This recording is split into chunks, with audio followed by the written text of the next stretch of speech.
So welcome, everybody. My name's Tim Patterson. I'm a media consultant. I'll be moderating today's panel on it's global ops, but successful international co-production. So from a call to action from Sarah we just heard, obviously we're going to go out there and we're going to make great shows. We're not going to cut any corners. And half of the battle is actually finding production partners, if that's the case, and international co-production partners are going to be key. So how does it all work? You know, is there a magic formula? Is there an etiquette?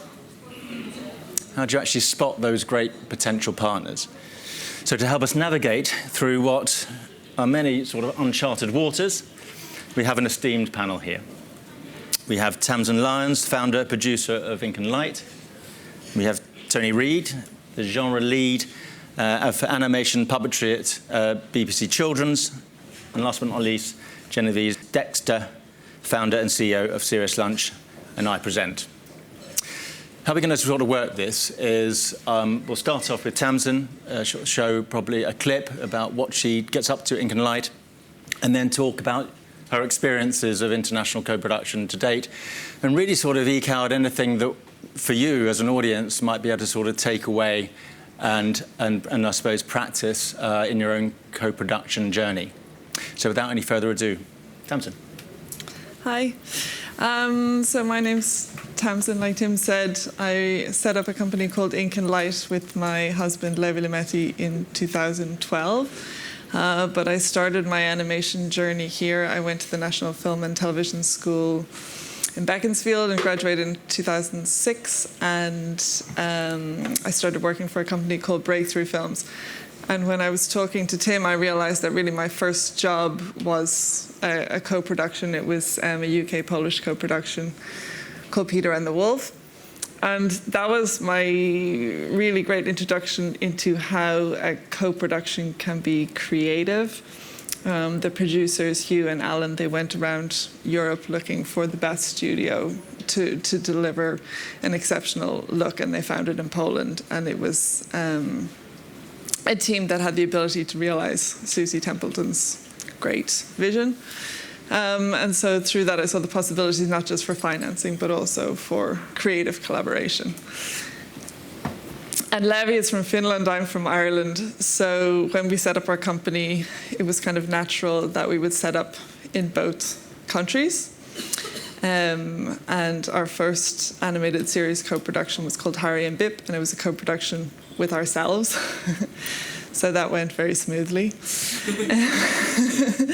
And I got the taste for it, and I thought, okay, I've got co-production sus. This is easy peasy. And so since then, I've done 2 more series with other co-producers, not just with ourselves. So last year with Lithuania on a half-hour special called Hopscotch and the Christmas Tree, and this year we're doing a show called Ollie, which is with Lunanim in Belgium. And I forgot to show you my show reel, so maybe we can see the show reel and see a little bit of what we've been doing at Ink and Light.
Also wouldn't be doing my job as an Animation Ireland and Finn Animation member without plugging those 2 countries. So if you are looking to co-produce, Ireland and Finland are 2 really great small countries that have a really proactive animation industry, really supportive broadcasters, really great film funds, and tax cash rebate in Finland for 25% and a tax relief in Ireland. So totally recommend checking out Animation Ireland and Finn Animation websites.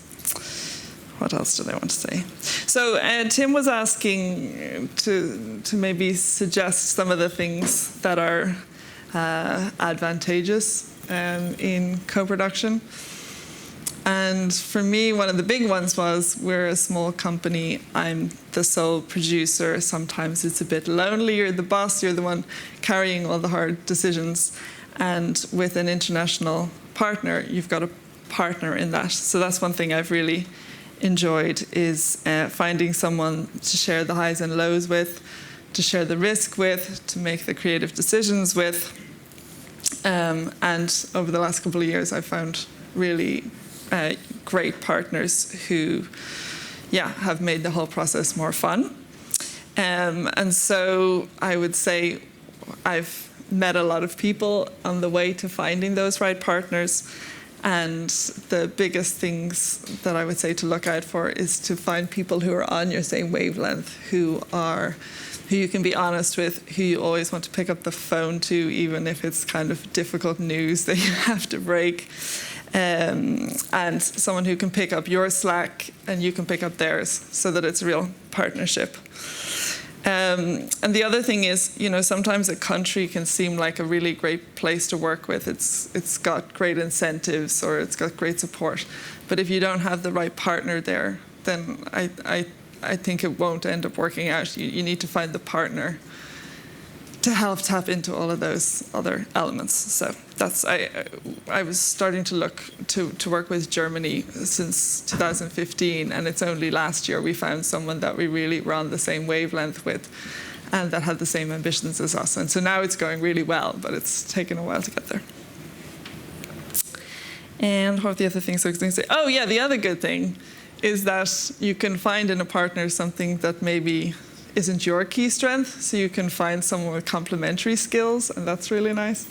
So, for example, our next show, Royals Next Door, it's a live-action 2D hybrid, and I have a background in live action, so that was something I was able to bring to the project. So even though it was quite developed already, I feel like I have a voice there and something to add. So that's good.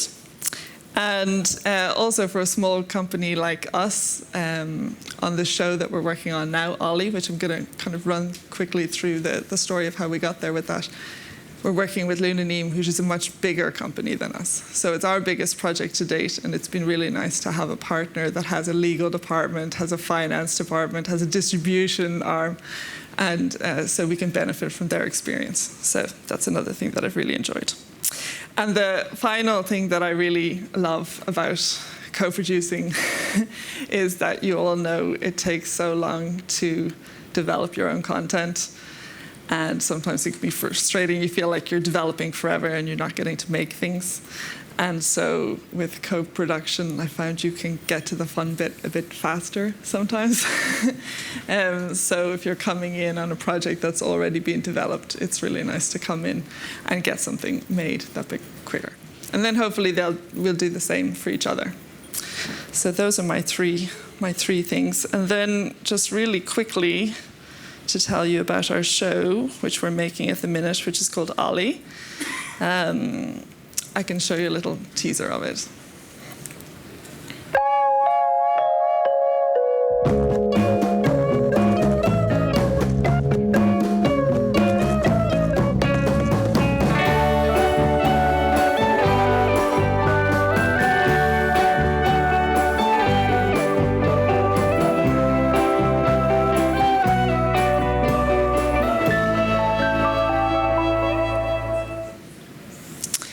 So this is a show for 2 to 4-year-olds. It's a 52 episode show. It's non-dialogue.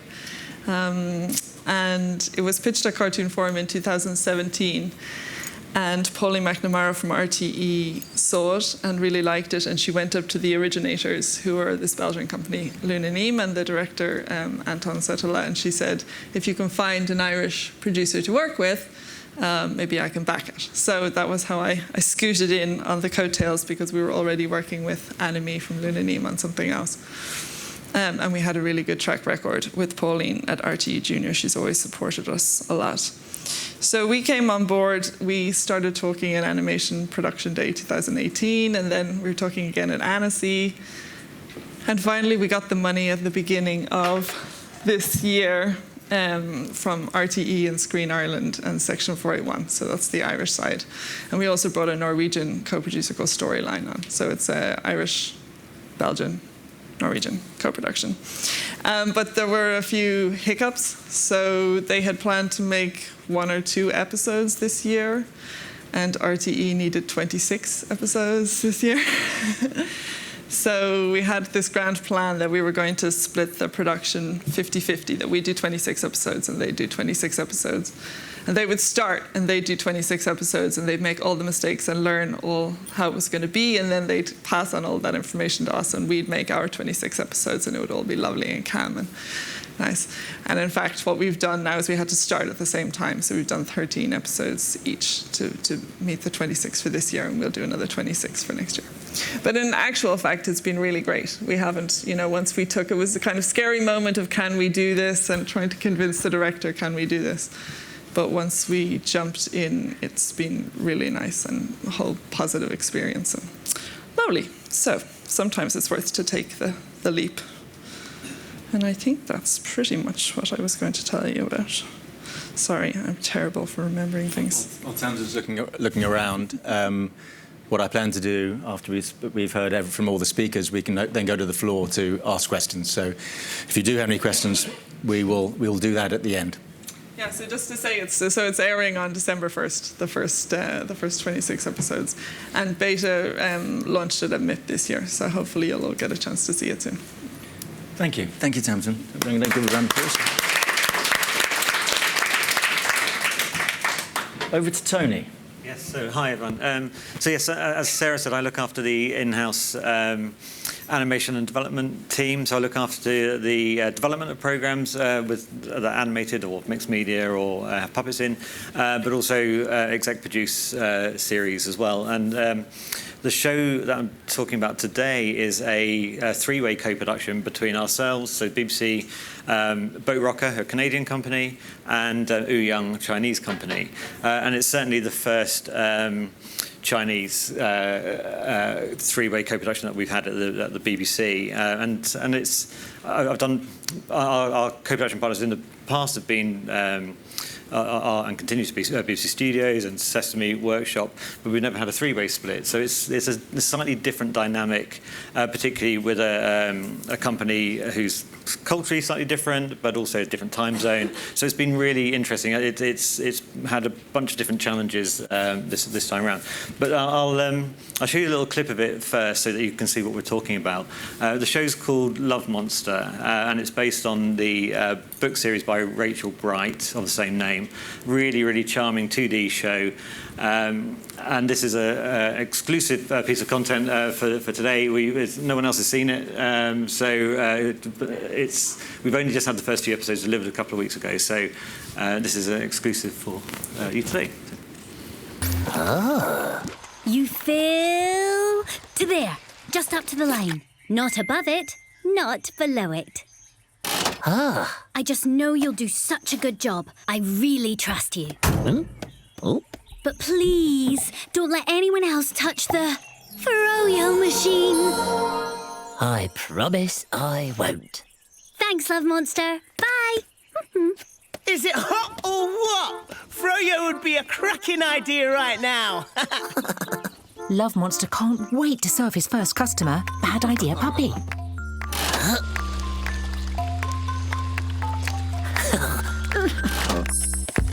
Thanks.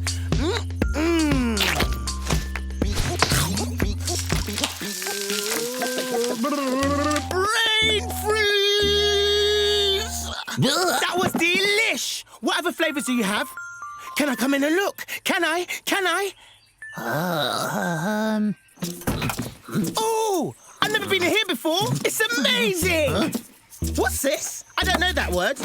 Why is that green? What does this do? So soft! What happens when you push this? Whoa! said only I can touch it. Oh. Yeah, so it's Love Monster.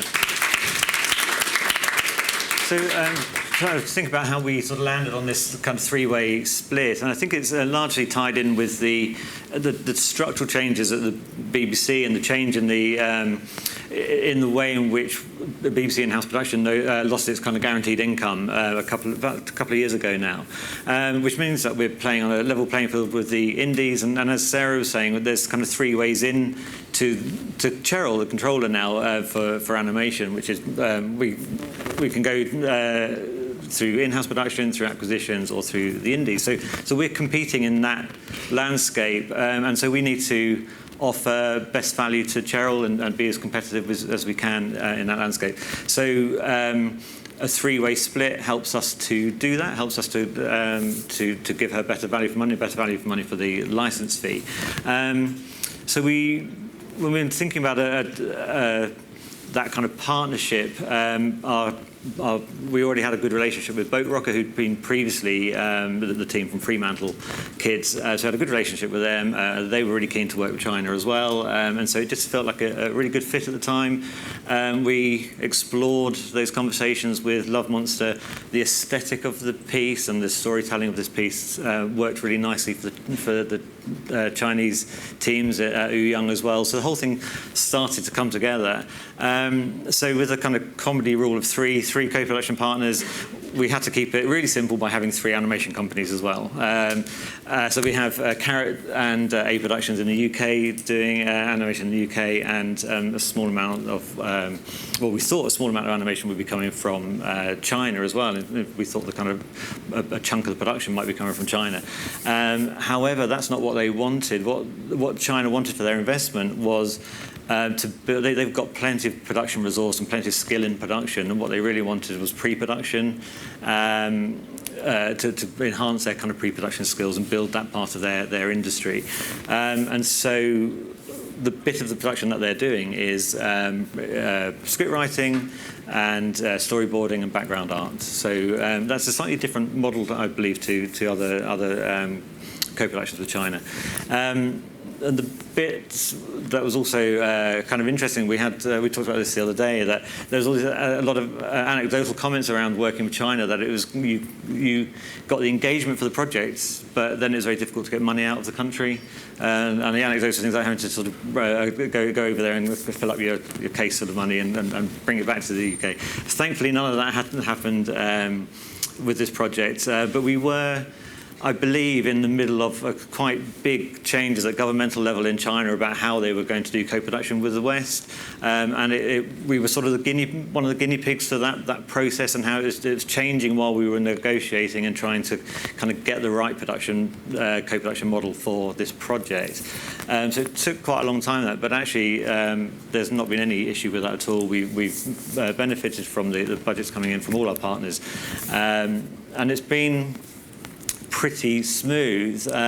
It's certainly been a really good relationship with both Boat Rocker and China, editorially and creatively. We've been very aligned right from the beginning. I think because we developed the series together right from early days, and so we all kind of were following the same path. And I think that's obviously very helpful when you've got more and more voices on a project creatively and editorially. The bit that's been trickier, I think, is animation, or any TV pipeline, but animation pipelines particularly. You can't get a gnat's whisker in the schedules. They're as tight as anything to keep the budgets as low as possible. And actually, when you've got a third partner, especially a partner when you're trying to nurture a part of their business that they're less familiar with, so the pre-production, actually what you really want to do is give a bit more time and allow a bit more time for that, but we didn't. And I think in hindsight, we needed to expand our schedule out slightly just to allow a little bit more time for that. But also, difference in time zone is really interesting, because their day starts when our day ends, and you know, it's you can lose a day in your schedule very, very easily just because of a time zone. And if you lose a day of an animation schedule, that's a lot of money and a lot of time. So that it's been generally a really good experience, but they're the sort of biggest learns. It's a bit more complex. It just needs a bit more time, really. But yeah, that's lucky. So. Thank you. I think a round of applause then, please. As I said, if you want to ask Tony about China, we can save questions till the end. I'm sure you'll have some. Jen, over to you. Hi, I'm Genevieve Dexter. I have 2 companies. Just to show you, one is a distribution company, and we distribute a range of titles worldwide with a small team. And then I also have a production company, an animation production studio in East London. And we are putting together both of these projects as co-productions, one with Finland and the other one with Ireland, and I recommend them both. And I just wanted to talk today a little bit about some of the productions I've worked on. I can't tell you about Best and Bester because then I'd have to kill you. So I can only tell you maybe about some historic finance models and what I've learned from them. I think one of the things to refer back to Tony's point is try and keep the money in the same countries. Don't move it around. And if you do have to, try and buy ahead. So you can go to the bank and you can buy what is called buying forward. But otherwise, if you say you've got a third in Ireland, a third in Finland, and a third in the UK of the spend, try and keep the money in those countries. Don't try and have money going across borders, because if the exchange rates change, then your budget has changed. So that's a very key thing. So these are some of the older productions that I've worked on. This is how not to do a co-production. And this, we did it entirely in the UK because we'd only just set up the studio, and we thought, we can't do a co-production yet. We haven't even set up our own pipeline. So who in this room has made a series as opposed to a short film? And who's actually done a co-production? Right. So I would recommend not doing a co-production until you've done a production.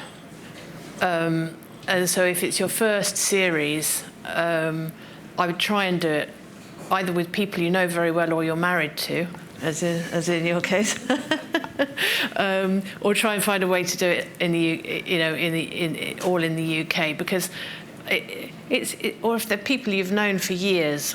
But tread softly, because it's super complicated and very stressful, but can also be amazing for all the reasons that Tamsin has explained. So we were too scared to do a co-production, but we had offers of Canadian co-production, all sorts of offers, and we decided not to do it. So we decided that we would go into the enterprise investment scheme, which is the sort of the MOVE area here, and that was really about we sourced sort of 5 high net worth individuals who invested in the series, and that was a fit because it had CBBS, it had lots of brands associated with the series that were sellable to a venture capitalist. So we had CBBS, we had DHX, one of the biggest media companies in the world, and also it was based on an existing magazine that had sold thousands of copies and had an income stream. So it wasn't just so this was a good proposition for EIS. And the individual investors, they get an immediate 30% tax rebate. So if they put in £100,000, they get £30,000 straight back in their tax return, and any profits are completely tax-free. So it's pretty attractive as an investment vehicle,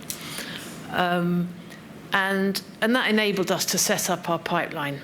So then going on to the next slide is an example of a 3-way co-production. Now, the question in co-production is, do you, early on, sign up with another company in another country and co-develop, or do you develop yourself and then get another company to try and pitch it to YTV, or 3, do you pitch it to YTV yourself? And that's always the dilemma when so you've developed a nice show, you're taking it to market, and you think it's good for the American audience, or in this case, the Canadian audience, because it's a US property, it's got strong connections there. In this case, we decided we had access to YTV. I knew the person at YTV, so I sold it directly to YTV, and then decided to find a local production company to make it.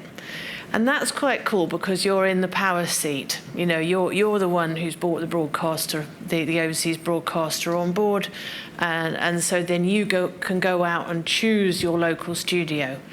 I recommend it because it puts you in a position of control over your property. And I would say that the other way is to start early by co-developing at an early stage. But if you've got the access and you know the overseas broadcasters, I would recommend going directly to them, and then they will say, yes, but we need a local Canadian producer, otherwise we can't co-produce with you. And then you can go out. Downside was that we hadn't really developed any relationships with Canadian studios.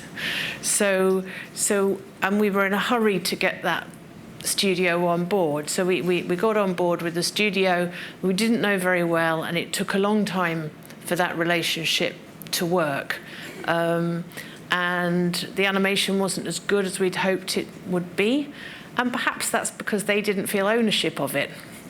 So the fact of us feeling in control and we'd made the sale directly to YTV probably backfired on us because the local studio didn't feel enough ownership of it.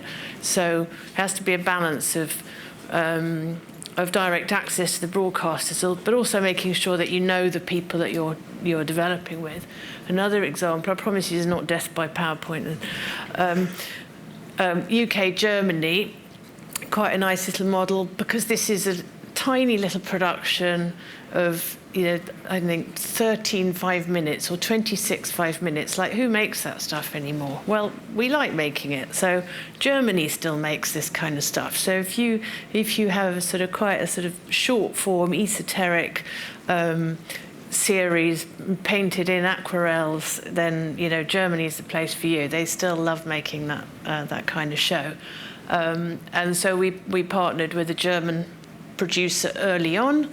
They sold it into WDR, and everything was working great at an emotional level and a creative level.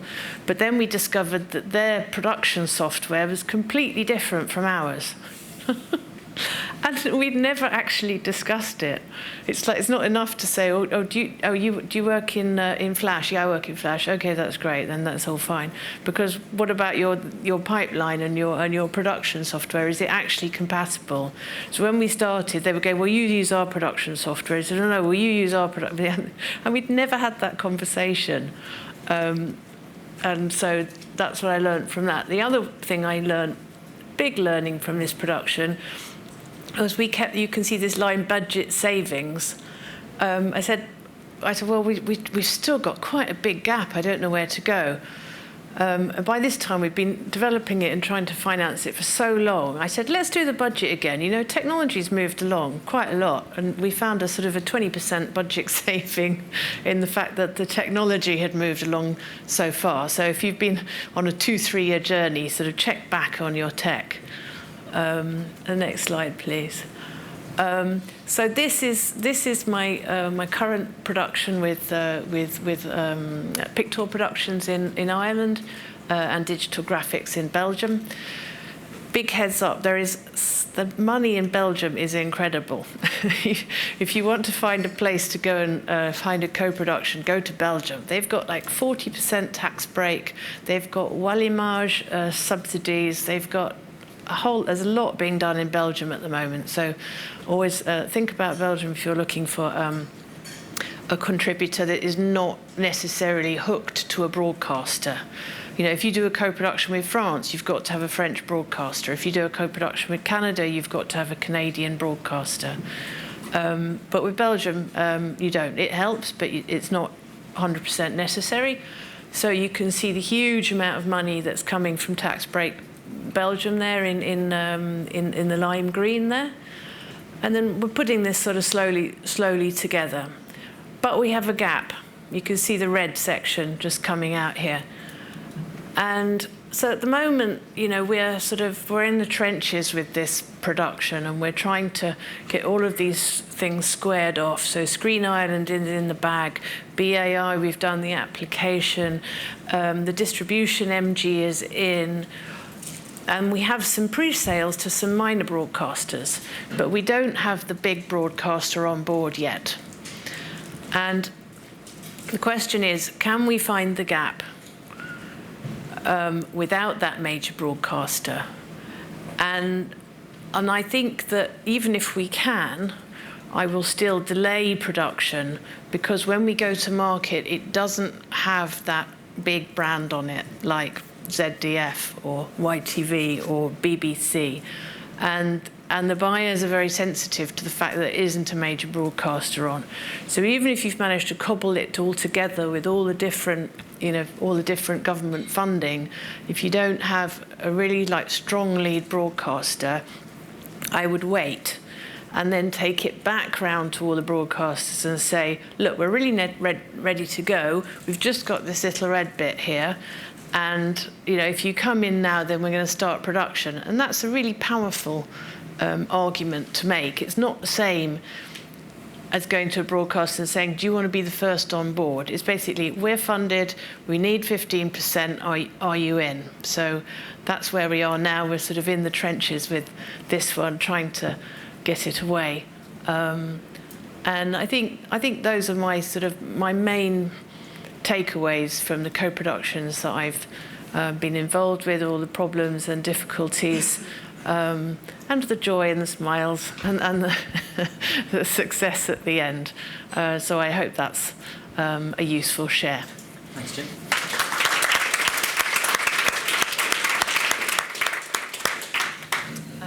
I have a little trailer for flicks just to stop talking and looking at PowerPoints.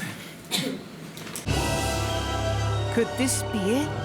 The lost treasure of Kathmandu. What will it be? Gold? A crown? A sword? A golden sword crown? Or some string? Great. The real treasure must be here somewhere. One-eyed binoculars? That's a telescope, friend. Idol thing? That actually might be. Nah. How about in here? Ah! Treasure. Flicks, no! Beware the ancient curse! He who breaketh must buy it. In other words, run!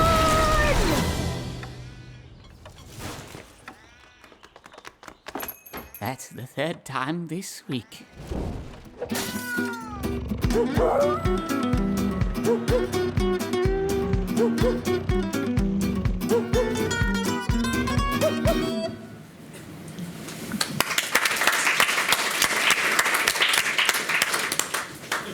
I'm going to open to the floor now. So has anyone got any questions for our panel? Perfect. If you could say your name, please, before you ask the question, that'd be marvellous. Thanks. Hi, I'm Emma Fernando. I'm an animation producer. Hi, everyone. My question's for Tony. It's really interesting that you're doing pre-production with China.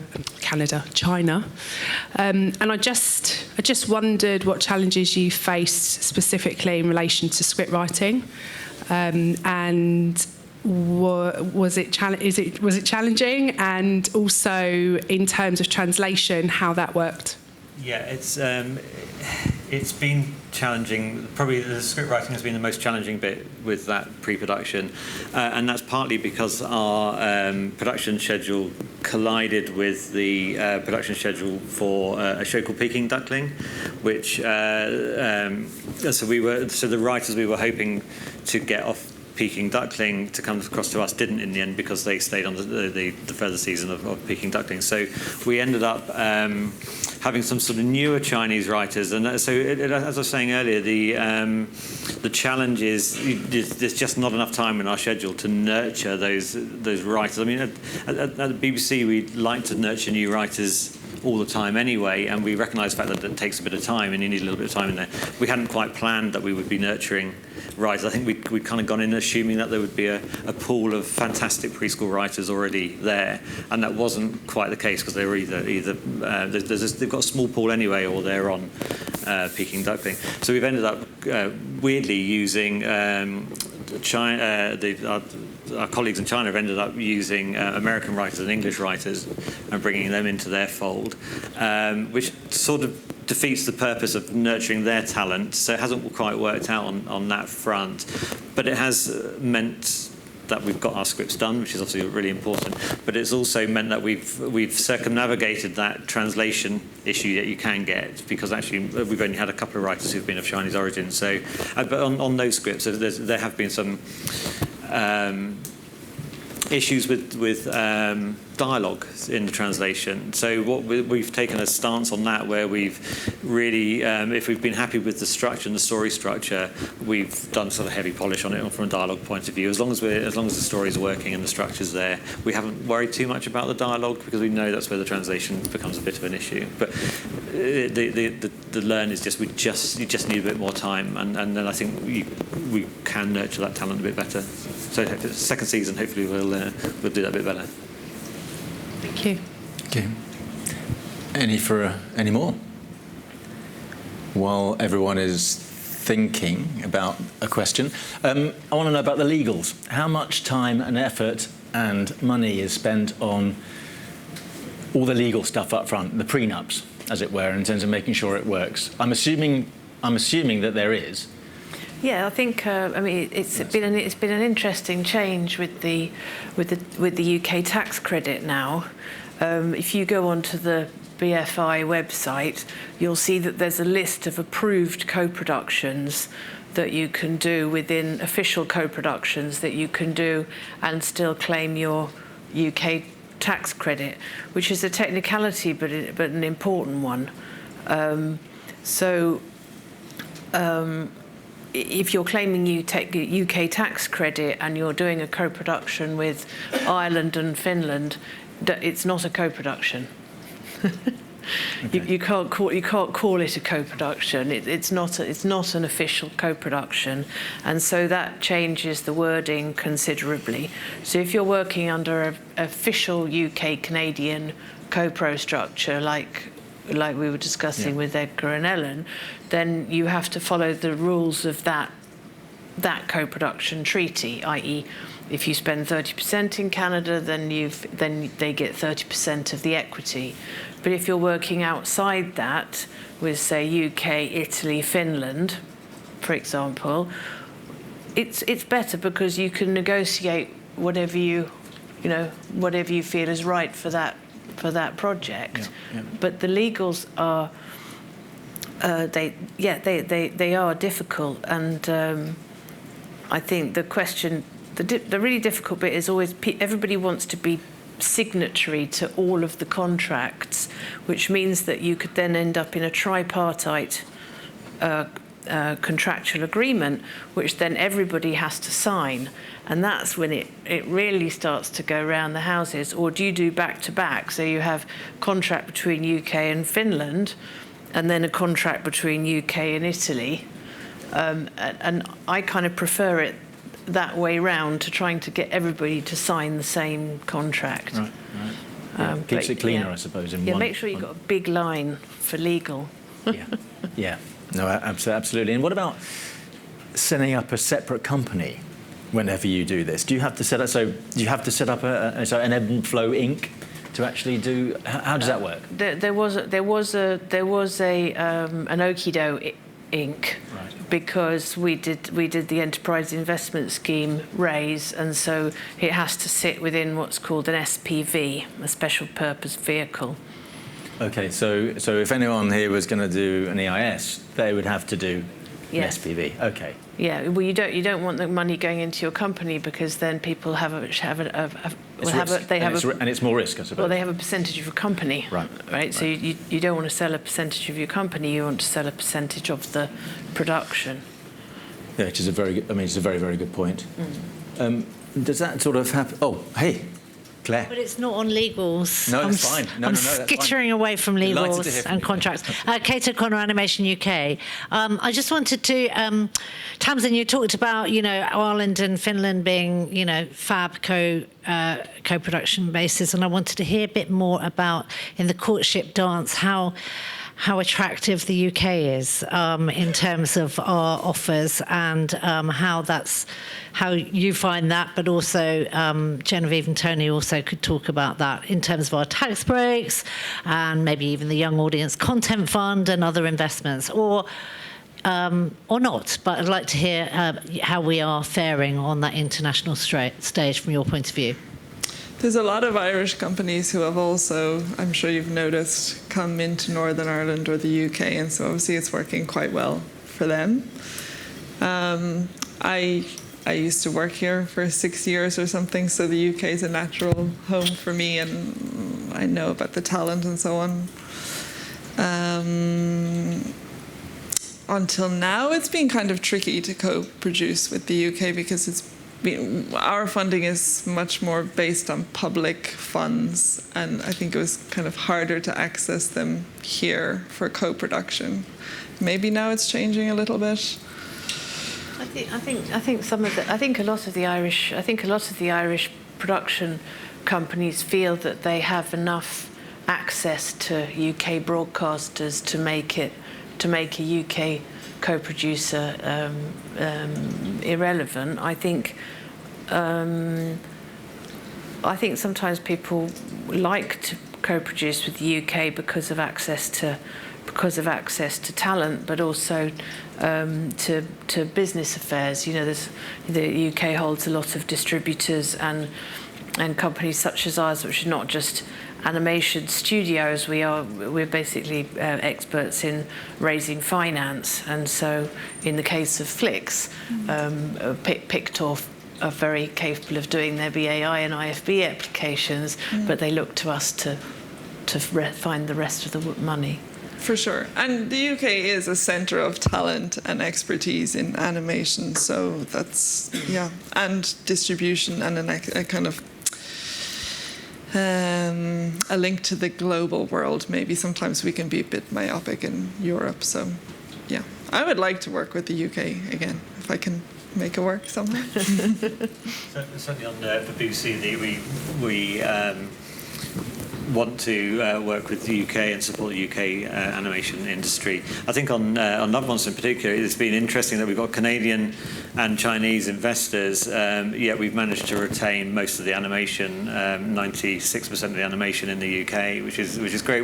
We're open to all sorts of models as long as the principal amount of work is being carried out in the UK. But it's you always have that. You expect that we expect if there's investment coming in from other countries, and there will be some requirement of possibly some animation or parts of the animation going out of the UK, but very very minimal on Love Monster actually. So it doesn't always have to be proportionate to their investment, it seems. Okay, thanks, Kate. Perfect, thank you. Michael Ford, independent producer. My question was for Tony. You obviously joked about going over to China and bringing the money back in a suitcase, and thankfully you didn't have to do that. But what did you have to do to maintain the relationship or build that relationship with China? Was that a lot of face-to-face, or was it an awful lot of WeChat? What kind of how did it work? That's a really good question, because and actually another kind of learn really. I've not been to China, but bizarrely, considering we're doing a kind of multi-million-pound project which is invested by China, I've not been there, and part of the reason we haven't gone is to do with carbon footprint and all those kind of reasons. But actually, I think in hindsight that was a mistake. I think actually, to your point, those relationships are really important. And luckily, whilst we were in the middle of those negotiations, it happened around the times of year where our Chinese colleagues were in Europe for multiple kind of trade events, and so we were able to hook up with them more locally. So yes, there was a lot of face-to-face at those, especially when it came to the kind of crunch moments where we just needed to get it over the line. Those face-to-faces were invaluable. Other than that, mostly via email or telephone call.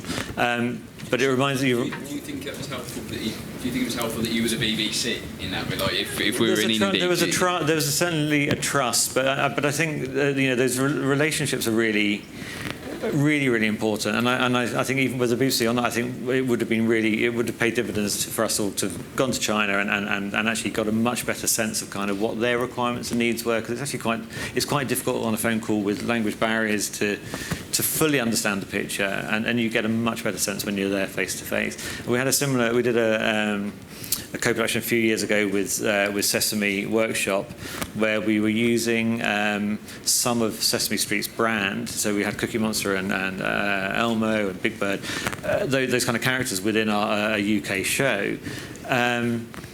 Sesame Street are incredibly and quite rightly protective of their brand, and the whole thing was kind of just taking forever, and it just felt like it was never going to happen. And actually we went to New York for 3 days, and I think we achieved in 3 days what would taken 3 months not to achieve.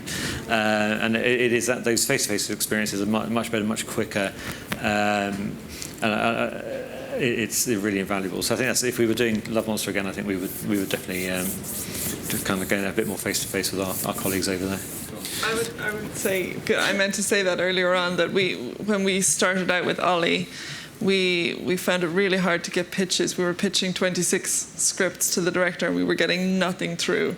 And so what we did is we got him over and sitting in a room with the writers, and then we got almost everything through. So sometimes it's about understanding, where the writer is coming from, and you can't necessarily, if you haven't met the person, if you haven't sat with them, you don't know their sense of humor, you don't know where they're coming from. But when you sit down together, like you said, we found that in 2 days same thing exactly, that we undid kind of 3 months of waiting around trying to throw ideas at him. We solved it all just by sitting in the same room, even if it does affect the carbon footprint. If you do it up at the front, then you're setting the production up right.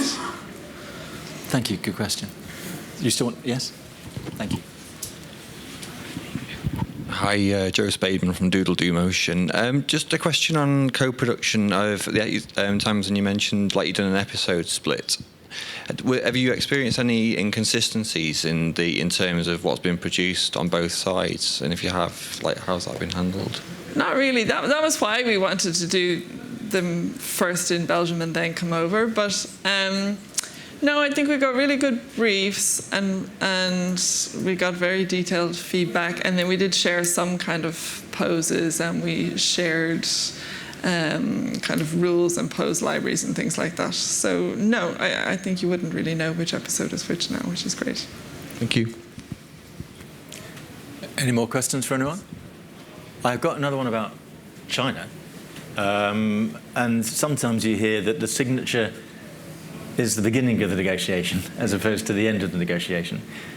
Did you experience any sort of changing of the agreement as you moved on post signatures of stuff? Not post signature, but during the negotiating period for sure. Because as I say, there was big shifts in their approach to co-production and how they co-produce with the West, and I think those kind of goalposts were moving a lot while we were in negotiation, and I think we allowed 3 months in our pre-production period for negotiating, and it probably took more like 6-7 months, just because those goalposts moved. The amount of animation that would be required to be done in China changed, the amount of spend in China changed, and it was all kind of circling around each other for a few months, and I don't think that was down to Ouyang changing their minds or trying to push things that they hadn't agreed. It was more around the seismic changes that were happening within their kind of media industry at that time, to make co-production easier. And so I think we were just the kind of guinea pig. But no, certainly what's been agreed up front is the same as what we're working to at the moment. There's been no sense of that really. Okay. So I'm a young studio. I have had a production, let's say, but I'm all out there now looking for co-production partners. How would you recommend I go about doing it? If I don't have a huge network, so I don't really know a lot of contacts out there, certainly abroad. What's the best way of playing it? Jen? But what do you have in terms of your project? So I have interest from a public service broadcaster. And you have a developed. And I've got it. And I basically have. I'm semi-developed in terms of I have certainly got a Bible, which is of great interest. And I thought, right, what I want to do is I want to go there, and the only way that I think, maybe naively, that I can afford it is by actually getting a co-production relationship of sorts going. To complete the development. To complete the development, yes. Probably to find money for a trailer or something of sort, just to sort of to help the process. Good or bad, naive or ambitious, or both. I think it's a good move to learn from other people if you're at an early stage. I think like Tamsin was saying, you've doubled your army the minute you go into a co-production, and I think it's especially if they can put the cash on the table to co-develop, you can go out and do that. I think a great place to go for that would be Cartoon Forum or some sort of international but quite small event at which you can meet people and socialise with them. So Cartoon Forum's a good call. It's a bit expensive, and I don't think there are any subsidies. But Annecy is probably a little bit cheaper, maybe. The MIFA in Geneva. You fly into Geneva and on EasyJet for 50 quid, and you get the bus down to Annecy, and I think it's €500 or something to go into the MIFA for a couple of days. And I would say that's a great place to start. It's a very beautiful place as well. It's a very beautiful place. It's sort of this big sort of Christmas cake on a lake surrounded by snow-capped mountains, and the event is held in this big Christmas cake of a hotel, but there are stands for all of the studios, and they're also demonstrating all the latest software. And there's a huge animation festival running. So I would say that's a great place to go, or Cartoon Forum, and you can make lots of connections there and meet lots of people very, very easily. And let's say you've put £5,000 into your project, you'd be looking for them to match that. But because it's your project, make sure that you keep the majority share of it. Yeah, wise words indeed. Tony? Yeah, I think to pick up on what Sarah said earlier in her keynote was, if you're single-minded, passionate about your idea, I think it's also how you've got to find the right partners as well, and make sure that you're not going to dilute your idea by picking those kind of partnerships. But if you're at the stage of very early development and you wanted to come and have a chat with in-house development, we could probably we partner with people who in that similar kind of boat, we might be able to help with some of those kind of co-production partnerships we already have established, and so we could do enter into a co-development agreement. This is often what we do with people who have kind of new ideas that they're passionate about but don't really quite know where to take it. I mean, we could, that's the other way to go about it. If you're not going directly to things, obviously you sign up with Tony or with me or with Tamsin, and we'll take it out there to market and put in some development finance. Yeah, absolutely. Have you got anything to add to that? No, two other places that are small and easy to chat to people are CineKid in Amsterdam, which was just now, and Animation Production Day. They can be a bit hit and miss in terms of who's there, but sometimes there's interesting, like-minded people, and it's kind of relaxed, so it's a nice place to meet. Thank you. So we're going to, before we break, I'd like my panel to think about one takeaway that they can share with you that they'd like you to leave with. And you've got a break now, about 30 minutes, have tea and coffee. And then at 4 o'clock, we've got a panel on ads and animators, which looks interesting indeed. So starting with you, Genevieve, a takeout. You didn't tell me you were going to do I this. know. Tamsin, have you got one? Well, just to Yeah, we'll come to you in a minute. to rehash, to find a partner that you can work with. Yeah. That's the bottom line. Okay. Tony? I think it's once you've got your partnership, it's not forgetting them. And I think it's very easy when you're working on a very complex production and you've got partners who are closer by and then partners who are a long way away. It's actually very easy to sometimes forget to bring them into the loop, and that kind of constant communication loop is really, really important. And it's just because they're not in the same country as you, it's kind of just remembering that they're there and they need to be consulted on at every point as well. So thank you very much. I think I'd say it's like getting married, because you're going to be accounting to one another and sharing profits for the rest of your life and beyond your life if it's a successful property. So, yeah, get engaged first. And on that note, I'd like to thank Tamsin, Tony and Genevieve. So thank you very much.